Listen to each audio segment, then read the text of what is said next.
I'm Simon Henderson. I'm Chief Executive of Hampstead Garden Suburbs Trust.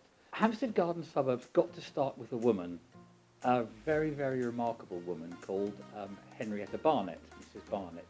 She was the wife of an Anglican clergyman called Canon Samuel Barnet.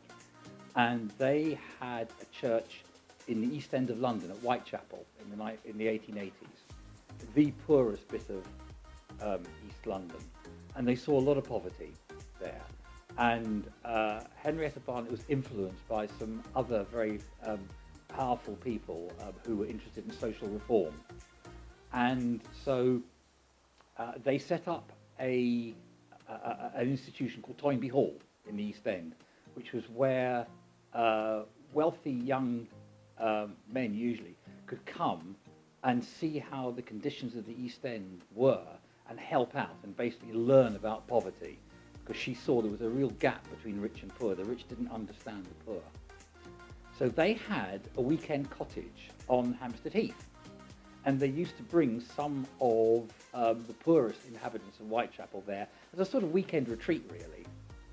And Henrietta Barnet learnt that when the tube line was extended to Golders Green, there was a real risk of the rest of Hampstead Heath being developed for housing. And she didn't want to see this, so she and a number of other people set up the Hampstead Heath Extension Committee to try and save it. And it was all owned by Eton College, so she stumped off to Eton College, and she got the option to buy 80 acres of Hampstead Heath and preserve it as open ground. And that's where it started. She wasn't thinking originally of houses. She was thinking of preserving the green space. However, that idea came together with her own social reforming ideas, and she realised that actually, rather than just have the heath, wouldn't it be good if she actually gave people access to the heath? So she stumped off again to Eton College and said, could she buy the rest of what was Wilde's Farm? It was all Wilde's Farm there. Could she buy the rest of Wilde's Farm? And they said, well, it's a good idea, but you're only a woman. This is how Henrietta Barnet tells it. She says, you're only a woman. If you could get some men together, we might think about it. So that got Mrs. Barnet's hackles up, and she went off and she found 7 men, including 2 lords and 2 clergymen, came back and said, right, I've got what she called a showman's happy family together. Now will you sell me the rest? So they sold her the rest of the land. And that's really how Hampstead Garden Suburb began. That's the very first bit of it. Part of the trust's job is physically to maintain those bits of the suburb it owns directly. So some of the open land. We've just acquired Central Square back from London Borough of Barnet. The old trust sold it to Barnet, passed it to Barnet in 1950 because they couldn't afford to maintain it anymore. We've now taken it back from Barnet with their a very active help and agreement, and we've taken it back on a big long lease. So it's back with the trust now, which means we can restore it to something nearer its original appearance, and it joins the trust land that we look after directly. So part of our job as a trust is estate management. Manage the tennis courts, manage all the private roads. Some of the roads and closes are owned by the trust, and we have to manage those, and then we charge the residents for that, for the maintenance works. So very much the estate side of that. The planning and architecture side is effectively a planning authority. So anyone who wants to alter a building or anything on their land on the suburb has to get trust consent to do it. And that's irrespective of the planning consent they may get from Barnet.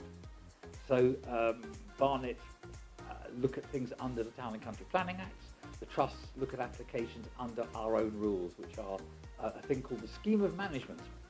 And the Scheme of Management was set up in 1974 to allow the trust to act as effectively a planning authority on the suburb.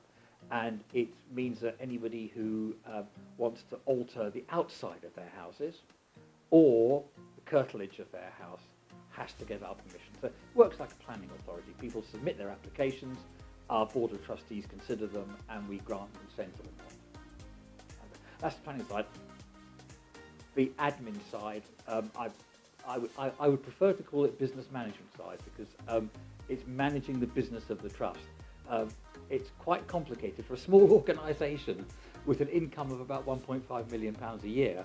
It's a very complicated organisation, because not only do we have to handle the trust's own money, the money it gets from ground rents, from the rents on its own investment properties, we have to manage the management charges which are charged to every freeholder on the property, so on the suburb. So if you have a freehold house, if you own your own house on the suburb, you pay an annual management charge to the trust, which helps us run the suburb. And that money is not ours. That money we use on behalf of residents. And if we don't use all of it, we have to give whatever we don't use back the next year as a rebate on the following year. There are about 4,000 houses which are freeholds out of the 5,000 total on the suburb. So that's quite a bit of work, managing that money and making sure that it's open and transparent so residents know what we're doing. So the business management side of the trust is quite considerable. Also, we have to make sure that residents are kept aware of what we're doing. So we have various publications we put out as well. And we have to run, because we're not just a company, we're also a charity. We're a charity, a registered charity as well. Our objects are charitable, so we have to conform to the Charity Commission rules as well. And that takes a bit of effort and management as well. So business management is quite a considerable part of the trust work, and most people don't see that. They'll see the trees and the hedges being maintained, they'll see the planning and buildings being maintained or altered, but they don't see the cogwheels underneath that keep the business running. My name is James Phillips. I'm the Assistant Architectural Advisor, and I've been here for about 2.5 years.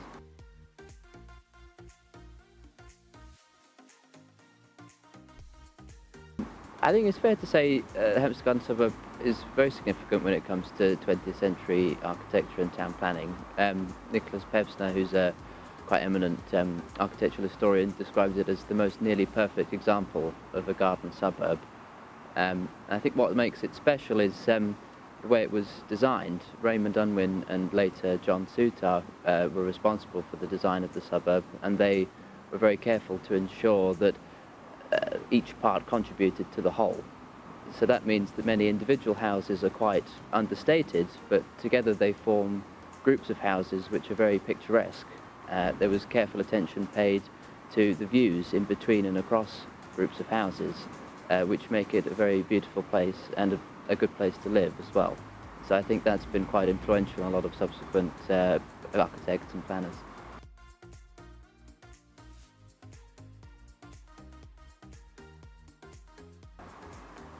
Yeah, I think it's fair to say there are some good examples of arts and crafts architecture on the suburb. For example, Bailey Scott, who was a very well-respected arts and crafts architect, designed a few buildings on the suburb. One is Waterlow Court, which is designed around a sort of courtyard and was originally intended for single women to live there.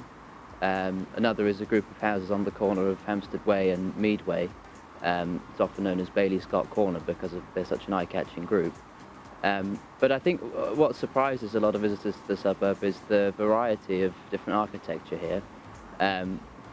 There's a lot of different types. So, for example, Ingram Avenue, which is a set of neo-Georgian villas, or Lytton Close, which is a very good example of sort of modernist architecture.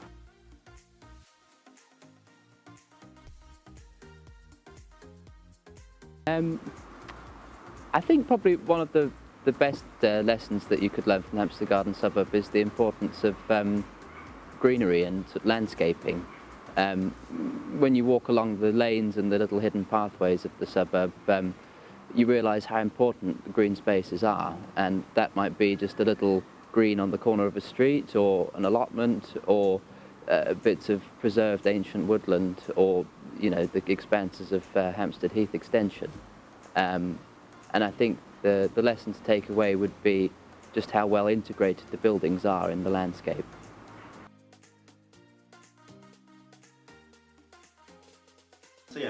Capewell. I'm the Information and Communications Assistant at Hampstead Garden Suburbs Trust, and I've been here, I thought you might ask this, I've worked there just about 7.5 years actually, so a little while. And before that I actually was an intern at the Trust for various little summer jobs whilst I was at uni, so I've been involved with the Trust for probably about a decade now. So there's kind of two main ways that people get involved with the Trust when they live on the suburb. People can become a member of the Trust. We're a membership organisation, so and that's open to residents of the suburb, whether they own a property or not. But more likely it's because people have bought a freehold property, so bought a house that's got a freehold on the suburb, or it might be a leasehold property and they basically have the Trust as a landlord, so they have a lease from us. But most people have their own freehold property, and that's kind of how they become part of the Trust and are subject to the scheme of management that we operate.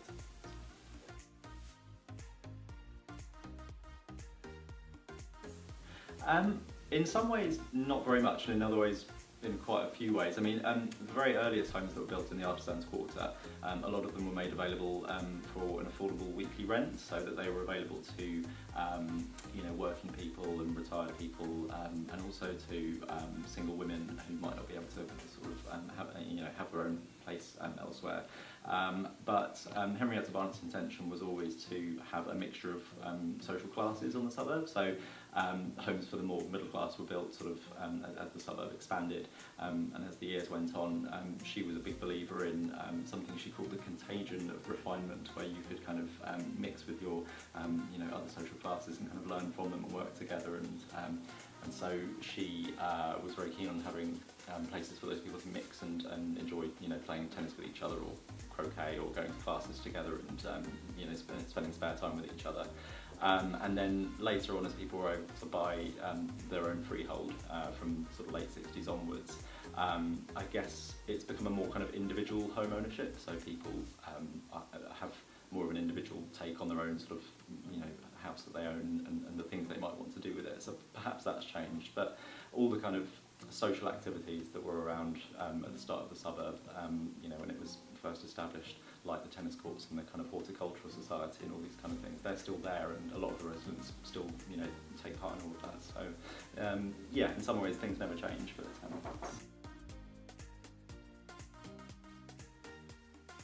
the location of the suburb, the fact that it's at the end, well, it was at the end of the Northern Line, now it's part of the Northern Line.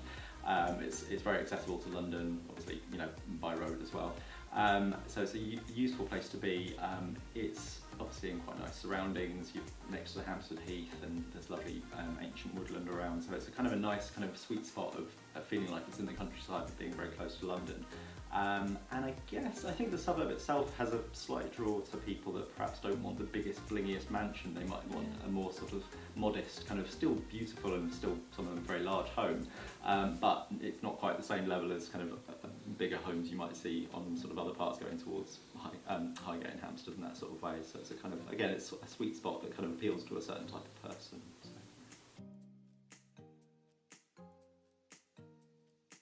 We hear quite often when a house comes on the market, because we have to be told when a property is being bought and sold.